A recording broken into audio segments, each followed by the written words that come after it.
Rasulullah mengatakan, ma min abdin yad'u li akhihi bi dhahril ghaib illa qalal malakul muwakkal walaka bimithlin, itu ya. Tidak seorang hamba muslim mendoakan saudaranya sesama muslim tanpa sepengetahuan mereka. Jadi kita mendoakan sesama muslim, apalagi keluarga kita ini yang enggak ada di sini, tanpa sepengetahuan mereka, melainkan malaikat muwakkal mengatakan walaka bimithlin, engkau pun akan mendapatkan yang semisal dengan apa yang engkau doakan. Bisa dipahami? Kita mendoakan orang lain berkah, kita pun akan mendapatkan keberkahan didoakan oleh malaikat walaka bimithlin. Engkau pun akan mendapatkan yang semisal dengan apa yang engkau doakan.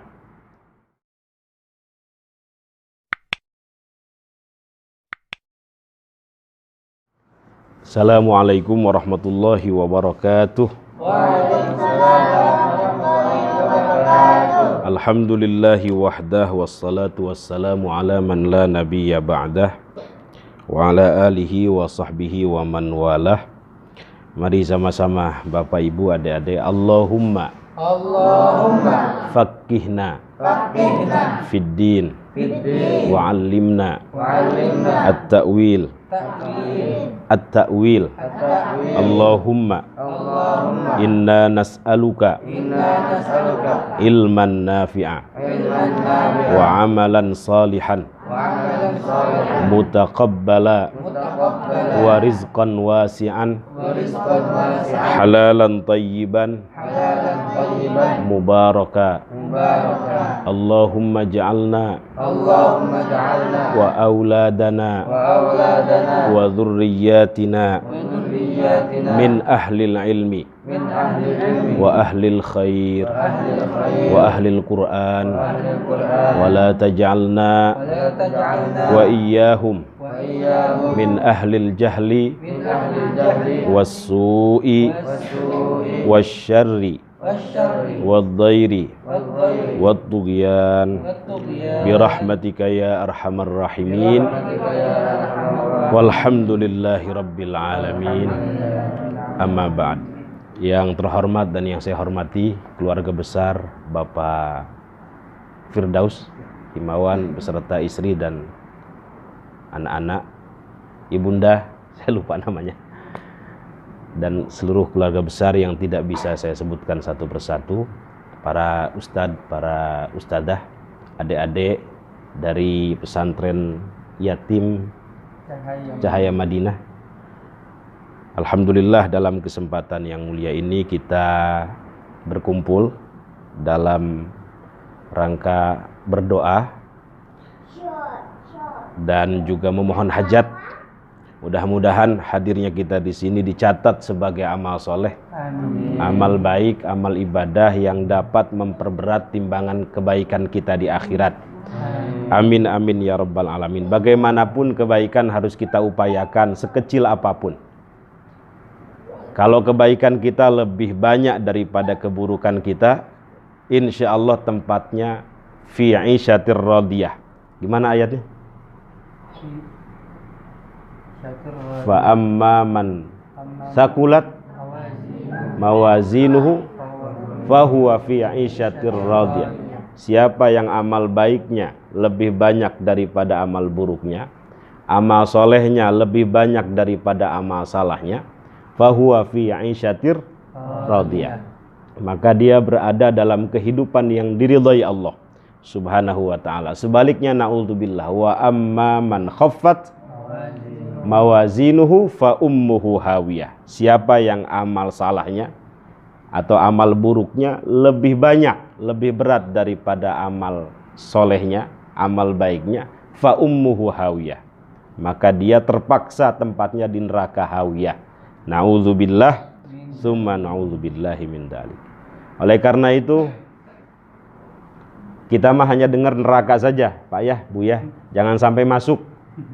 Kita setiap hari dengar surga, kalau bisa masuk surga, Bu ya. Karena itu kalau habis sholat jangan Allahumma lantas jalan wa ilaikal ngacir, jangan. Allahumma antas salam, dulu minta selamat dunia akhirat. Ya Allah, selamatkan anak-anak saya, keluarga saya, anak keturunan saya, orang-orang yang sudah meninggalkan saya. Baru lantas jalan wa ilaikal ngacir gitu. Bagaimana caranya? Caranya adalah sebagaimana mimpi. Ada seorang ulama besar, mohon maaf, namanya Al-Imam Abu Ishaq Asy-Syirazi. Siapa? Abu Ishaq Asy-Syirazi. Terkenal dengan sebutan Al-Imam Asy-Syirazi. Ada yang menyebutnya Asy-Syirazi gitu ya. Beliau punya kitab namanya Al-Muhadzab. Disyarah oleh seorang ulama besar dari kalangan madhab kita ini umumnya, namanya Al-Imam An-Nawawi. Punya kitab Al-Majmu, besarnya segini nih. Kalau adik-adik tangannya begini, nah kitabnya ini segini nih kira-kira. Karyanya ini. Padahal umur beliau pendek, cuma 45 tahun, tetapi karyanya melebihi umurnya. Itu mensyarah kitab Al-Muhadzab karya Abu Ishaq Asy-Syirazi ini. Abu Ishaq Asy-Syirazi ini salah satu ulama yang sering bertemu Nabi dalam mimpi. Jadi punya kelebihan itu tuh. Ya mungkin saking beningnya hati beliau, bersihnya hati beliau, sehingga sering bertemu Nabi dalam mimpi. Ya, pernah suatu hari beliau bertemu Nabi dalam mimpi kemudian bertanya, "Ya Rasulullah, alimni kalimatin anju biha fil akhirah." Ajarkan kepada saya beberapa kalimat, beberapa kata yang dapat menyelamatkan saya di akhirat. Kemudian Rasulullah menjawab, "Ya Syekh." Pada saat itu Abu Ishaq Asy-Syirazi dikenal dengan sebutan Asy-Syekh, gitu, yaitu tuan guru. Kalau yang lain kan Al-Imam, Syekhul Islam. Ini Abu Ishaq ini dikenal dengan Syekh karena beliau disebut oleh Rasulullah dengan sebutan Syekh. Wahai tuan guru, kalau pengen selamat, utlubis salamah fi ghairik tajidha fi nafsik, gitu. Kalau pengen selamat, doakan orang lain selamat. Insya Allah engkau akan mendapatkan keselamatan itu dalam dirimu. Jadi hadirnya kita di sini mendoakan keluarga kita yang sudah meninggal, mudah-mudahan selamat, mudah-mudahan dilapangkan kuburnya, mudah-mudahan diberikan raudhah min riyadil jannah, husnul khotimah dan seterusnya. Itu secara tidak langsung kita mendoakan diri kita sendiri. Kalau kita pengen selamat di akhirat, doakan orang lain selamat. Kalau kita pengen mendapatkan keberkahan, doakan orang lain mendapatkan keberkahan. Utlubis salamah fi ghairik tajidha fi nafsik. Mintalah kepada Allah keselamatan untuk orang lain, untuk keluargamu, untuk kerabatmu, untuk murid-muridmu dan seterusnya, maka keselamatan itu akan engkau dapatkan. Kalau pengen umur panjang, doakan orang lain, mudah-mudahan umurnya panjang. Kalau pengen hidupnya berkah, doakan orang lain, mudah-mudahan mendapatkan keberkahan. Ada satu hadis sahih. Rasulullah mengatakan, "Ma min 'abdin yad'u li akhihi bi dhahril ghaib illa qala al malakul muwakkal wa laka bimithlin." Itu ya. Tidak seorang hamba muslim mendoakan saudaranya sesama muslim tanpa sepengetahuan mereka. Jadi kita mendoakan sesama muslim, apalagi keluarga kita ini yang enggak ada di sini, tanpa sepengetahuan mereka, melainkan malaikat muwakkal mengatakan walaka bimithlin, engkau pun akan mendapatkan yang semisal dengan apa yang engkau doakan. Bisa dipahami? Kita mendoakan orang lain berkah, kita pun akan mendapatkan keberkahan didoakan oleh malaikat walaka bimithlin. Engkau pun akan mendapatkan yang semisal dengan apa yang engkau doakan. Karena itu kalau pengen rumah kita banyak malaikatnya, mohon maaf, jangan miara anjing. Ada anjing nggak di sini? Jangan nyimpen foto-foto yang nggak jelas misalnya. Agar malaikat betah, makmurkan dengan membaca Quran, makmurkan dengan qiyamul lail, sholat-sholat sunnah, makmurkan dengan sedekah dan seterusnya. Sehingga rumah ini banyak dengan malaikatnya. Kalau rumah banyak malaikatnya, rahmatnya banyak. Kalau rahmatnya banyak, doanya makbul. Doanya makbul. Tapi kalau rumah nggak pernah dibacakan Quran, nggak pernah diisi dengan qiyamul lail, nggak pernah diadakan pengajian-pengajian seperti ini, malah kita miara yang nggak jelas-jelas itu, yang ada bukan malaikat tetapi setan itu. Kebaikannya sedikit, keburukannya banyak. Pernah suatu hari Nabi itu berdampingan dengan malaikat Jibril. Nabi masuk rumah, malaikat gak mau masuk rumah. Oh ternyata di dalam rumah, mohon maaf, ada anjing itu. Jadi Hasan Hussein sedang mainan anjing kecil. Kenapa malaikat gak mau masuk rumah? Ada anjing katanya.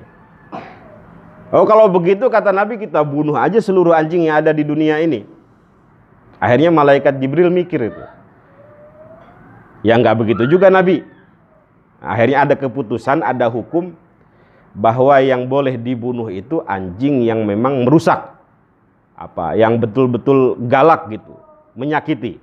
Adapun yang lainnya ya kita sayangi sebagaimana biasa. Cuma di sini ada satu poin, malaikat nggak mau masuk rumah di dalamnya, yang ada di dalamnya kalb, anjing gitu. Kecuali malaikat yang satu ya, malaikat maut, malaikat Israel ya. Itu nggak peduli mau ada anjing kayak mau ada apa kayak, kalau udah waktunya tetap masuk Pak Haji. Tetap masuk. Jadi mudah-mudahan hadirnya kita di sini seluruh hajat kita dikabulkan. Tadi Pak Ustadz membaca surat Ar-Rahman, kemudian menghadiahkan pahalanya kepada almarhum dan almarhumah. Ini sesungguhnya bagian daripada upaya agar kita terus berhubungan dengan keluarga kita yang sudah meninggal dunia. Ada seorang sahabat namanya Sayyiduna Abu Darda. Siapa? Sayyiduna Abu Darda. Abu Darda ini sahabat yang ditempatkan oleh Nabi di As-Suffah. Mungkin yang pernah berangkat haji itu. Nabi dulu menempatkan ashabus suffah, orang-orang yang tidak memiliki harta, ya miskin lah. Itu ditempatkan oleh beliau di emperan Masjid Madinah, disebut dengan As-Suffah. Orang-orangnya disebut Ahlus Suffah. Nah, salah satu alumninya Abu Darda ini. Tiap hari beliau ini ngaji kepada Nabi. Abu Hurairah termasuk tuh di dalamnya. Pernah dengar Abu Hurairah? Nama Abu Hurairah? Itu juga termasuk Ashabus Suffah. Kemudian siapa lagi? Abdullah bin Mas'ud, Khabbab al-Arid, dan seterusnya. Itu alumni Ashabus Suffah. Dibubarkan pada masa Sayyidina Umar Ibnul Khattab radhiyallahu an. Kenal Sayyidina Umar? Wafat tahun berapa? Pohodei. Sayyidina Umar wafat tahun, Rasulullah wafatnya tahun berapa?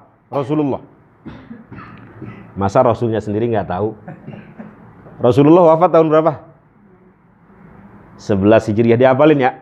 Nah, kalau ditanya jangan sampai nggak tahu. Rasulnya sendiri nggak tahu. Rasul meninggal wafat tahun berapa? 11 Hijriah. Khalifah pertama siapa namanya? Abu Bakar As-Siddiq. Wafat tahun berapa? Para hokabeh ya. Wafat tahun berapa Abu Bakar?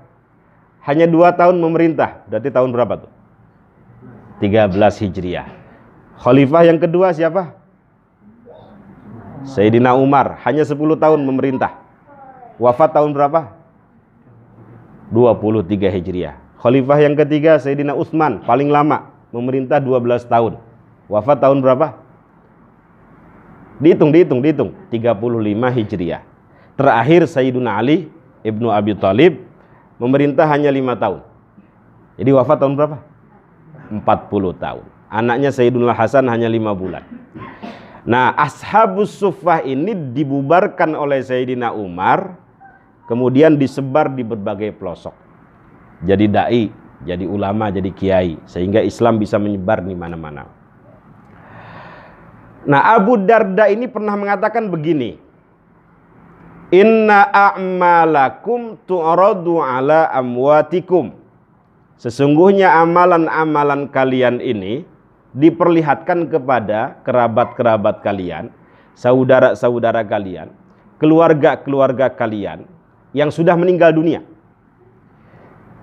Kalau amalan kita ini baik, baca Quran, baca Ar-Rahman, sedekah, apalagi?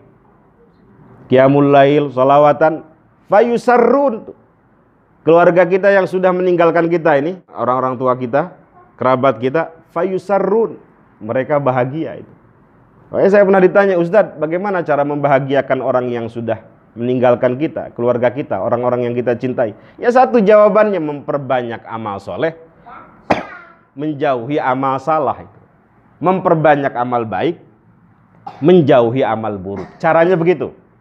Kalau kita ingin membahagiakan keluarga kita, orang-orang tua kita yang sudah meninggalkan kita, yang sudah meninggal dunia.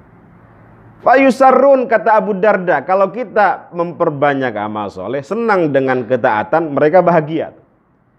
Tetapi fayusaun, Kalau amal kita ini memprihatinkan, membuat mereka malu, mereka kecewa, mereka pun merasa prihatin di alam sana itu. Jadi amal kita sesungguhnya masih berpengaruh terhadap keluarga kita yang sudah meninggalkan kita. Jadi bapak kalau punya keluarga yang sudah meninggal, bagaimana cara membahagiakannya? Ia memperbanyak amal soleh. Abu Darda sampai mengatakan begini, sampai berdoa. Beliau punya kerabat namanya Abdullah ibnu Rawahah. Abdullah ibnu Rawahah ini salah satu syairun Nabi, penyairnya Nabi. Syairun Nabi banyak, yang terkenal Hasan bin Thabit. Jadi Hasan ini termasuk syairun Nabi, kalau berjihad selalu mendendangkan bait-bait syair sehingga orang kafir bergetar kalau mendengar syair-syair beliau. Nah, ini syair ini kemudian diadopsi oleh ulama-ulama kita, ulama-ulama umat Islam. Lahir karya-karya seperti Diwan Syafi'i. Kalau dalam ilmu nahwu ada Alfiyah Ibnu Malik, dalam ilmu hadis ada Alfiyah Al-Hadis misalnya, dan seterusnya. Itu kan syair-syair. Itu Sayyiduna Hasan ibn Thabit, Abdullah ibnu Rawahah kalau sudah membuat syair ketika berperang, orang-orang kafir itu bergetar. Makanya ada orang-orang yang ahli puisi itu ya. Pernah di UIN Jakarta ada ahli puisi namanya Hamid Jabbar. Itu kalau sudah berpuisi, di atas semua orang melihat ke atas, di bawah semua orang melihat ke bawah. Terjatuh, dia menjatuhkan diri, meninggal tuh. Hamid Jabbar, pernah dengar? Di UIN di auditorium utama itu. Dia sedang puisi, Pak. Dia memang luar biasa ahli puisi itu, bisa menghipnotis pendengar. Terjatuh, menjatuhkan diri, meninggal. Oh betul kata ulama, orang itu biasanya meninggal sesuai dengan hobinya, kebiasaannya. Belum lama siapa? Ustadzah siapa itu? Taslimah ya? Yang viral. Lagi baca wa ilahukum ilahu wahid. Enak banget meninggalnya. Lagi baca wa ilahukum ilahu wahid, meninggal. Pas banget meninggalnya. Nah, kita mah pengennya begitu ya. Meninggal lagi baca Quran, meninggal sedang sholat, sedang sujud. Jadi orang itu biasanya meninggal sesuai dengan kebiasaannya. Saya punya tetangga, mudah-mudahan di sini nggak ada saudaranya. Ini ramai-ramai, saya bangun sore hari. Ramai-ramai ada apa? Ini Bang Anu meninggal, di rumah sakit enggak? Meninggalnya tenggelam katanya. Saya mikir, oh memang betul. Ini bapak, si abang ini, tiap pagi sore mancing kerjaannya. Hobinya itu mancing. Ada hujan rintik-rintik, lagi mancing, kepleset, jatuh, meninggal Pak Haji. 2 jam kemudian baru ditemukan. Memang hobinya mancing itu. Nah, tinggal kita deteksi ya, perhatikan diri kita. Kita ini hobinya apa kira-kira? Saya yakin adik-adik hobinya ngaji gitu ya. Hobinya baca Quran. Hobinya apa lagi? Pokoknya dari sekarang diupayakan hobi kita ini baik. Karena orang biasanya meninggal sesuai dengan hobinya itu. Saya punya kawan mu'allaf, Ihsan Mokoginta namanya. Kawannya Syamsul Arifin Nababan, punya pesantren An-Naba di sini. Itu meninggalnya ketika syahadat terakhir, tahiyat terakhir. Asyhadu alla ilaha illallah. Enak banget. Meninggal. Ya Allah. Mudah-mudahan husnul khotimah semua Pak ya. Itu Abu Darda kembali. Saking tidak ingin mengecewakan keluarganya yang sudah meninggal, termasuk Abdullah ibnu Rawahah, sampai berdoa begini, Allahumma inni a'udzubika an a'mala amalan ukhza bihi inda Abdullah ibnu Rawahah itu. Ya Allah, hamba berlindung kepada Engkau dari melakukan amal yang amal itu membuat kecewa, malu, prihatin kerabat saya, saudara saya Abdullah ibnu Rawahah di alam sana. Jadi selama dia hidup di dunia jangan sampai mengecewakan kerabatnya ini, Abdullah ibnu Rawahah ini di alam sana. Dia berlindung kepada Allah agar dihindarkan dari amal-amal yang buruk itu. Nah, Abdullah ibnu Rawahah ini syairun Nabi tadi itu pernah udah meninggal, dimimpikan oleh seorang anak perempuan. Beliau punya anak laki-laki. Nah, dalam mimpi itu Abdullah ibnu Rawahah memarahi anak laki-lakinya. Apa kata beliau? Ya bunai, limadza la tusalli al-isya wara'a Rasulillah sallallahu alaihi wasallam. Wahai anak laki-lakiku, kenapa engkau tidak sholat isya di belakang baginda Nabi besar Muhammad sallallahu alaihi wasallam? Ya bunai, laqad akhjaltani wa ahrajtani fi muaskaril maut. Sungguh engkau telah memalukan saya, membuat saya kecewa fi muaskaril mauta, di kampung kematian. Itu gara-gara apa? Gara-gara nggak sholat berjamaah dengan Rasulullah Shallallahu Alaihi Wasallam. Apalagi maksiat. Sholat jamaah kan sunnah muakkadah saja atau fardu kifayah. Tapi Abdullah ibnu Rawahah malu dengan kelakuan anaknya ini, sebab tidak sholat berjamaah saja itu. Mudah-mudahan hadirnya kita di sini sekali lagi membuat keluarga kita yang sudah meninggal ini, yang tadi doakan, girang, bahagia, senang, dan kita mendapatkan yang semisal dengan apa yang kita doakan untuk mereka.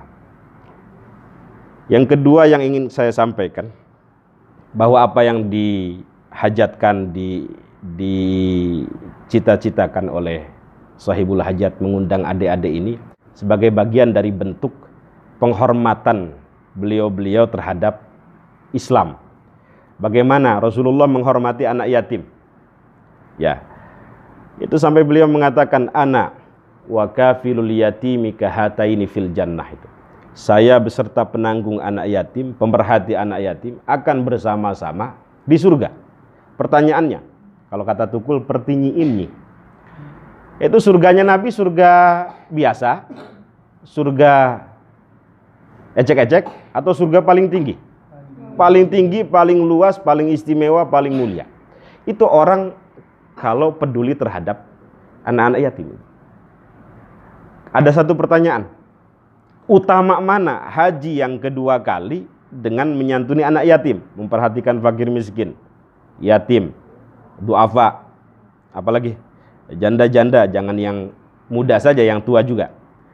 Itu dengan berhaji yang kedua kali. Maka para ulama mengatakan menyantuni anak yatim, memperhatikan mereka lebih utama daripada berhaji yang kedua kali, ya, haji sunnah.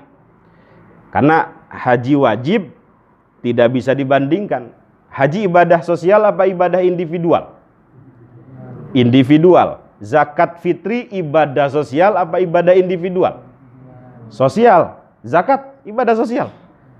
Dua ini bisa dibandingkan apa tidak? Nggak bisa, dua-duanya wajib. Yang bisa dibandingkan hanya ibadah-ibadah yang sifatnya sunnah. Haji yang kedua kali sunnah apa wajib? Sunnah. Menyantuni anak yatim sunnah apa wajib? Sunnah. Dua-duanya bisa dibandingkan. Utama mana? Utama menyantuni anak yatim. Memang dalam hadis haji itu pahalanya surga. Kalau mabrur, al-hajjul mabrur laisa lahu jazaun illal jannah. Itu pun kalau mabrur. Tetapi Nabi tidak menjelaskan surganya di mana, bersama siapa. Adapun menyantuni anak yatim dengan tegas dan jelas, baginda Nabi besar Muhammad sallallahu alaihi wasallam mengatakan, ana wa kafilul yatimi kahataini fil jannah. Saya beserta penanggung anak yatim, pemerhati anak yatim akan bersama-sama di surga. Amin amin ya rabbal alamin. Kenapa beliau demikian? Karena beliau juga termasuk yatim itu. Ditinggal oleh ayahnya usia kandungan berapa bulan? 6 bulan. Ditinggal oleh ibunya usia 6 tahun. Yatim piatu beliau. Makanya senang betul dengan yatim itu. Jangan sampai menyakiti mereka. Ada satu hadis. Ini terakhir ini. Kayaknya udah ngantuk nih. Ini diem ini memperhatikan, ngantuk atau terpesona dengan saya ini? Hah? Tersepona ya? Ada satu hadis mungkin terakhir ini buat pegangan kita ya. Masyhur hadisnya. Idza matal insan, riwayat Imam Muslim, sahih hadisnya. Idza matal insan, apabila seorang manusia meninggal dunia, semua akan meninggal ya. Dan rata-rata umur umat Rasulullah itu ma baina sittina ila sab'in, antara 60 sampai 70 tahun. Pendek-pendek, jarang yang lebih dari 70. Jadi siap-siap nih sekarang ibu bapak yang usianya sudah 59 tahun, lebih 11 bulan, lebih 29 hari nih. Kalau nggak pulang dari sini besok. Mudah-mudahan husnul khotimah semua. Idza matal insan, kata Rasulullah, kalau seorang manusia meninggal dunia, in qata'a amaluh, seluruh amalnya terputus. Terputus dengan apa maksudnya? Pertama, dengan kematian. Kira-kira orang mati bisa beramal apa tidak? Nggak bisa. Jadi terputusnya dengan kematian sehingga ia tidak bisa lagi beramal. Atau in qata'a amaluhu itu seluruh pahalanya itu sudah tercatat ketika dia masih hidup di dunia. Tetapi pahala itu nggak mengalir. Ya udah terputus saja. Sholat tercatat di dunia, tapi ketika sudah meninggal nggak mengalir pahala itu. Tetap ada amalnya tapi tidak mengalir. Illa min salas, kecuali 3 amal yang pahala dan manfaatnya akan terus mengalir meskipun pelakunya sudah meninggal dunia, sudah berkalang tanah. Yang pertama apa? Shadaqatin jariyatin, sedekah jariyah. Kata Rasulullah, sedekah jariyah ini pahalanya akan terus mengalir. Jariyah itu mengalir. Para ulama menafsirkannya dengan al-waqfu, wakaf. Sedekah jariyah ibadah individual apa ibadah sosial? Ibadah sosial. Maksudnya ibadah sosial itu apa? Yang manfaatnya tidak hanya dirasakan oleh pribadinya, orang lain pun ikut merasakannya. Nah, ada seorang ulama besar namanya Al-Imam Jalaluddin As-Suyuti membuat sebuah kaidah al-muta'addiyah afdalu minal qasirah. Ibadah sosial lebih utama, lebih istimewa, lebih mulia daripada ibadah individual yang manfaatnya hanya dirasakan oleh pribadinya saja, egois. Nah, sedekah jariyah ini ibadah sosial. Makanya mohon maaf, orang yang sudah meninggal sekalipun itu pengen dihidupkan barang 1 detik, 2 detik. Satu saja permintaan mereka. Apa dalam Quran? Fa'as-saddaqo wa akun minas solihin. Ingin bersedekah dan ingin menjadi orang baik. Kenapa kira-kira? Karena mereka tahu sedekah itu mampu memadamkan kemurkaan Allah. Dalam sebuah hadis, inna sadaqah la tudfi'u ghadabar rabb wa tadfa'u mitatassu, itu ya. Sedekah mampu memadamkan kemurkaan Allah dan dapat menghindarkan pelakunya dari kematian yang buruk. Mudah-mudahan sekali lagi husnul khotimah.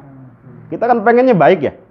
Jadi sedekah mampu menghindarkan pelakunya dari kematian yang su'ul khotimah. Makanya Rasul itu sering ngajak sahabat, ayo sedekah, jangan pelit. Itu bukan beliau ngemis, bukan, tapi ingin mengajarkan bahwa apa yang kita kumpulkan, apa yang kita dapat, apa yang kita peroleh itu lama-lama akan habis, akan kita tinggalkan.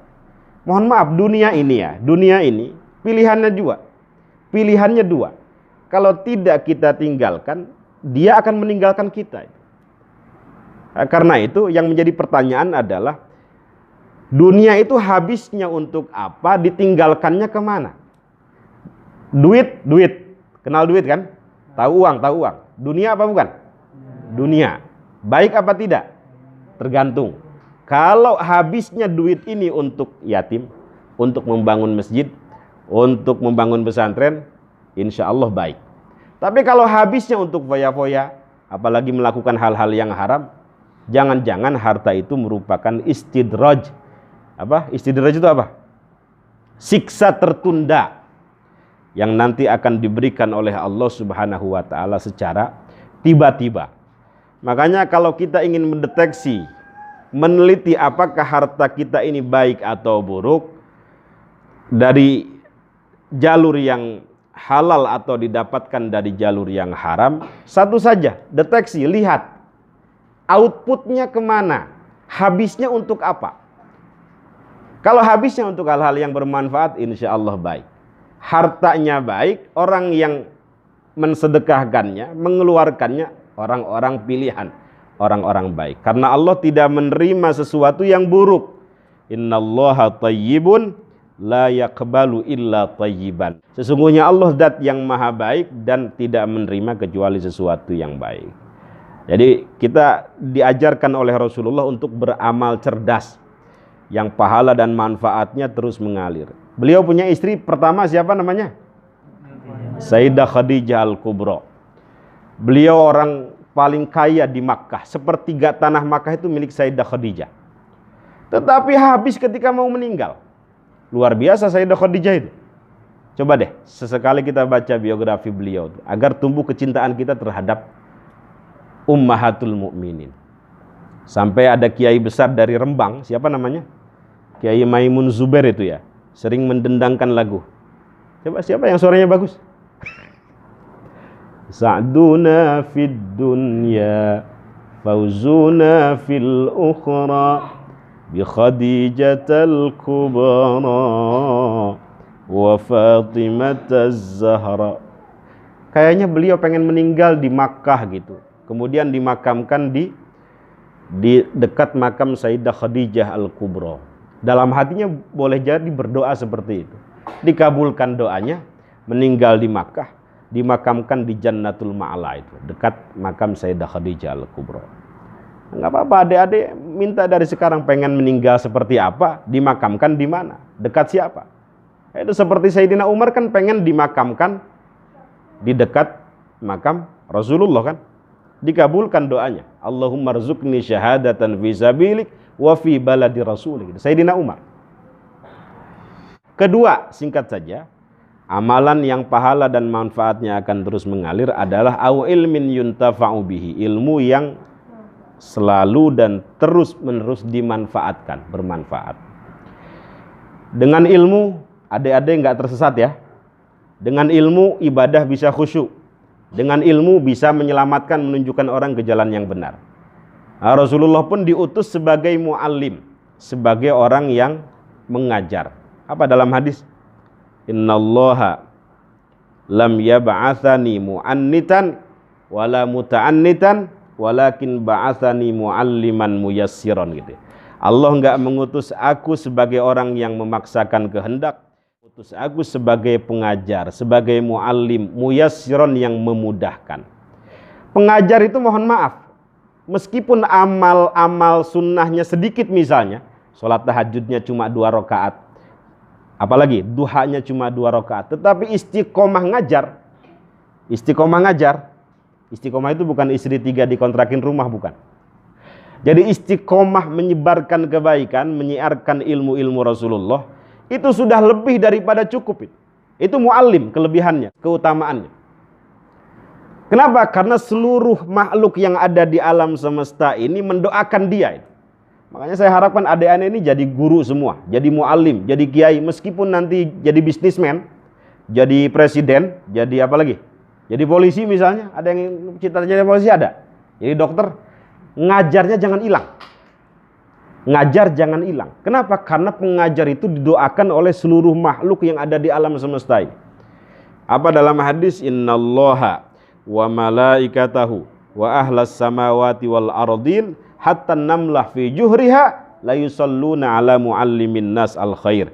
Allah, para malaikat, seluruh makhluk yang ada di bumi dan di langit, sampai semut yang ada di lorongnya, la yusallun, terus menerus, fi'il mudhari ini yufidul istimrar, terus menerus mendoakan, memohonkan ampun. Untuk siapa? Muallimin nas al khair, pengajar kebaikan. Ya syukur-syukur amalnya banyak, sholatnya 1000 rakaat misalnya nggak apa-apa, sedekahnya 1 miliar, tapi ngajarnya istiqomah. Syukur-syukur seperti itu. Misalnya sedikit tapi istiqomah ngajar sudah lebih daripada cukup. Saya doakan mudah-mudahan jadi alim semua. Keturunan Pak Imawan ada di antara beliau ini yang meneruskan risalah estafet baginda Nabi besar Muhammad sallallahu alaihi wasallam. Ilmun yuntafa'u bihi. Saya belajar di Pak Ali Mustafa Yakub, pesantren Darussunnah. Beliau punya moto, la tamutunna illa wa antum katibun. Jangan mati sebelum punya karya. Makanya saya berupaya bagaimana saya bisa menulis gitu. Alhamdulillah sudah terbit 4 buku ini. Nanti saya hadiahkan ke Pak Haji. Nggak tahu ada nggak di mobil kan? Itu bagian daripada yuntafa'u bihi, itu ilmun yuntafa'u. Saya pengen ilmu yang saya pelajari ini bisa bermanfaat. Terakhir, apa terakhir? Awwaladin sholihin yad'ulah, seorang anak yang selalu dan terus menerus mendoakan orang tuanya. Siapa kira-kira yang tidak ingin anaknya soleh dan solihah? Nggak ada ya. Sampai para nabi sekalipun pengen anaknya soleh dan solihah. Kenal Nabi Ibrahim? Siapa? Abul Anbiya, bapaknya para nabi. Apalagi? Khalilur Rahman. Itu kan mohon maaf, istrinya itu didiagnosa sulit memiliki anak. Siapa istri pertamanya? Sayyidah Sarah itu ya. Kemudian beliau diberi hadiah Sayyidah Hajar dari Raja Mesir. Yang kemudian lahir dari Sayyidah Hajar ini siapa? Nabiullah Ismail alaihi salatu wassalam. 14 tahun kemudian lahir Nabiullah Ishak dari Sayyidah Sarah ini. Sayyidah Sarah kan awalnya sulit memiliki anak itu. Tapi Nabi Ibrahim gak berhenti memohon agar diberikan anak keturunan yang soleh. Doanya direkam dalam Quran apa? Rabbi habli minas solihin. Ayo bareng-bareng. Rabbi habli, Rabbi habli minas solihin. Ada yang tahu artinya? Rabbi apa artinya? Wahai Tuhan, habli, anugerahkan kepadaku minas solihin, anak keturunan yang termasuk orang-orang soleh. Dikabulkan doa beliau, lahir Nabiullah Ismail alaihi salatu wassalam, yang kemudian lahir dari jalur Ismail ini Nabi kita, Nabi Yuna Muhammad sallallahu alaihi wasallam. Kemudian lahir dari Sayyidah Sarah Nabiullah Ishak alaihi salatu wassalam, yang dari sini lahir nanti Nabi siapa? Yakub, Zakaria dan seterusnya. Jadi mohon maaf, ini ada pelajaran juga. Bagi Allah, ketika kita hidup di dunia ini, tidak ada yang tidak mungkin, meskipun mandul istri kita misalnya. Tapi Nabi Ibrahim berdoa, dikabulkan oleh Allah.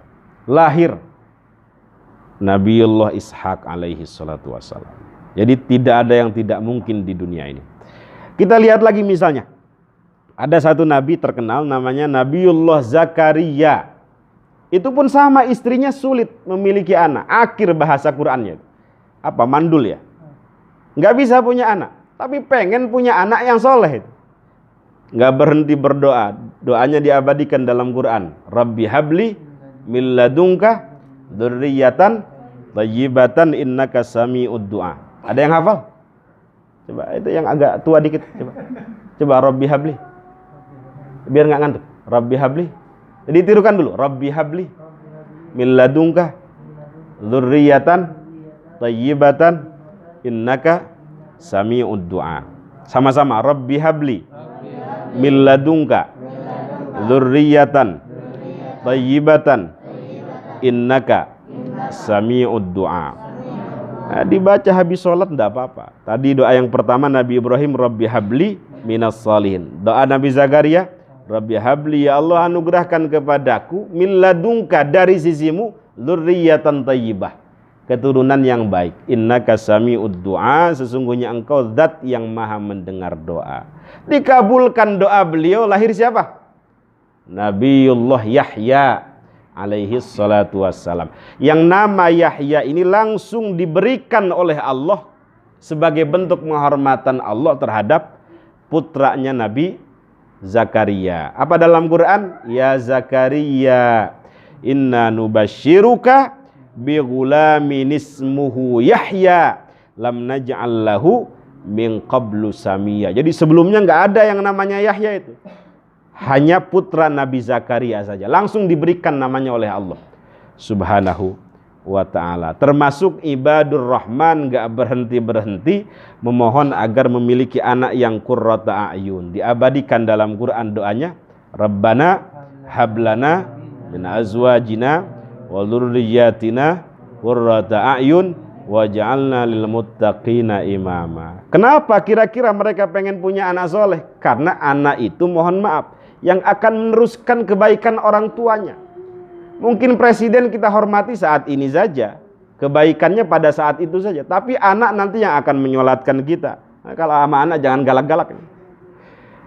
Yang akan menyolatkan kita, yang akan mendoakan kita, yang akan menahlilkan kita, yang akan menyedekahkan kita. Pahalanya terus mengalir. Setiap tetes kebaikan yang dilakukan anak akan kembali kepada orang tuanya. Maka adik-adik ini insya Allah orang tuanya bahagia itu. Kalau sering baca Quran, kalau sering qiyamul lail, kalau sering jamaah dan seterusnya. Terakhir dan paling terakhir Mbak Jazil ya. Kata para ulama, bagaimana cara kita agar punya anak soleh itu? Pertama kata mereka, pendidikan harus diperhatikan, pergaulan harus diperhatikan, lingkungan harus diperhatikan, dan yang terpenting kata mereka, keadaan orang tua itu sendiri. Ada orang pengen anaknya hafidul Quran, tapi orang tuanya nggak senang dengan Quran, nggak menghormati ahlil Quran dan seterusnya, nggak mungkin tuh anaknya hafid Quran. Anak saya pengen diangkat derajatnya oleh Allah, tapi sedekah aja nggak mau. Nah, jadi solahul aba sababun li solahil abna. Baiknya orang tua, solehnya orang tua menjadi sebab terbesar baiknya solehnya seorang anak itu. Bahkan mohon maaf, kesolehan orang tua tidak hanya menyebabkan anaknya soleh, tetapi anak beserta keturunannya akan dijaga oleh Allah Subhanahu wa ta'ala. Contohnya siapa? Dalam surat Al-Kahf itu. Wa ammal jidaru, ada yang hafal ayatnya? Wa ammal jidaru fakana li ghulamaini yatimaini fil madinati wa kana tahtahu kanzul lahuma wa kana abuhuma salihah. Jadi ini ayat berkaitan atau bercerita tentang Nabi Khidir. Ketika beliau masuk ke satu kota, di situ ada satu rumah milik dua anak yatim, ditegakkan oleh beliau. Ditanya sama Nabi Musa, kenapa ditegakkan wahai Nabi Khidir? Kita ambil aja upahnya. Ini di dalam rumah ini kata Nabi Khidir ada kanzun. Kanzun itu satu harta benda yang melimpah. Ada yang menafsirkan ilmullah, ilmunya Allah. Dijaga harta benda ini, harta milik dua anak yatim ini melalui Nabi Khidir, kira-kira apa? Yang seharusnya bisa tercuri itu, bisa hilang kalau tidak dijaga. Tetapi dijaga melalui Nabi Khidir, apa kira-kira? Oh, terusan ayatnya wa kana abuhuma salihah. Dulu buyut dua anak yatim ini orang yang gemar melakukan amal soleh. Orang yang soleh, gemar melakukan kebaikan. Itu kata ulama tafsir, mohon maaf. Dari dua anak yatim ini sampai buyutnya 7 tingkatan itu. Kira-kira kalau 7 tingkatan sebutannya apa itu? Cucu, naon deui tah? Jangka wareng, udeg-udeg naon? 7 tingkatan Pak Haji. Jadi dua anak yatim sampai buyutnya ini 7. Sejauh itu masih dijaga oleh Allah Subhanahu wa ta'ala melalui Nabi Khidir. Sebabnya satu aja, karena buyutnya dulu gemar melakukan amal soleh. Jadi apa yang kita lakukan ini tidak rugi, insya Allah akan berpengaruh pada anak keturunan kita sampai bawah. Makanya orang dulu itu kalau melakukan amal soleh diniatkan untuk anaknya. Ada seorang ulama besar dari kalangan tabi'in namanya Al-Imam Sa'id Ibnul Musayyib. Beliau kalau selepas sholat sunnah itu manggil anaknya, ya ibni ta'al, wahai anakku sini. La azidanna fi sholati min ajlik. Aku ini memperbanyak sholat sunnah, memperbanyak sedekah, memperbanyak baca Quran, memperbanyak qiyamul lail dan seterusnya. Tidak lain dan tidak bukan untukmu, karenamu. Aku berharap pahalanya diberikan kepadamu, keberkahan Allah diberikan kepadamu. Raja'an an uhfadha fik. Aku berharap semua itu agar apa yang aku lakukan ini engkau dijaga, anak keturunanku dijaga oleh Allah Subhanahu wa ta'ala. Jadi orang dulu begitu. Mulai dari sekarang kita niatkan begitu Pak Ustadz. Datang ke masjid, masukin ke celeng-celeng, mudah-mudahan anak saya soleh, dijaga, diberkahi oleh Allah Subhanahu wa ta'ala dan seterusnya. Bahkan tidak hanya anaknya, tidak hanya anak yang akan dijaga oleh Allah. masyarakat sekitarnya pun akan diberkahi, akan dijaga oleh Allah Subhanahu wa ta'ala, sebab orang tua yang soleh. Itu dikatakan oleh Al-Imam Muhammad Ibnul Munkadir, innallaha la yahfadhu birrajulis salih waladahu. Allah akan menjaga selalu dan terus menerus menjaga sebab orang yang soleh. Siapa yang dijaga? Pertama, waladahu, anaknya. Kedua, wa walada waladihi, anak daripada anaknya. Ketiga, wa qaryatahu allati huwa fiha, kampung di mana dia tinggal. Yang keempat, wadduwairatil lati haulaha, masyarakat sekitarnya pun akan dijaga, diberkahi oleh Allah Subhanahu wa ta'ala. Yang soleh satu, yang ke masjid cuma 10 orang, tetapi yang mendapatkan penjagaan keberkahan satu kampung. Mudah-mudahan sekali lagi hadirnya kita di sini menjadikan almarhum almarhumah yang tadi didoakan girang, bahagia, senang, diluaskan kuburnya, dihindarkan dari azab Allah, dimasukkan ke dalam surganya, dan semua hajat sahibul bait, anak-anaknya diberikan kemudahan dalam belajar, diberikan ilmu yang faat, pekerjaannya dimudahkan, diberkahi, dan yang paling penting dari semua ini adalah kita berharap akhir hayat kita akhir hayat yang baik, akhir hayat dalam keadaan melakukan ketaatan, husnul khotimah. Amin amin ya rabbal alamin. Mungkin itu yang bisa saya sampaikan, kurang lebihnya mohon maaf. Terima kasih atas segala perhatian. Subhanakallahumma wa bihamdik, asyhadu an la ilaha illa anta, astaghfiruka wa atubu ilaik. Assalamualaikum warahmatullahi wabarakatuh.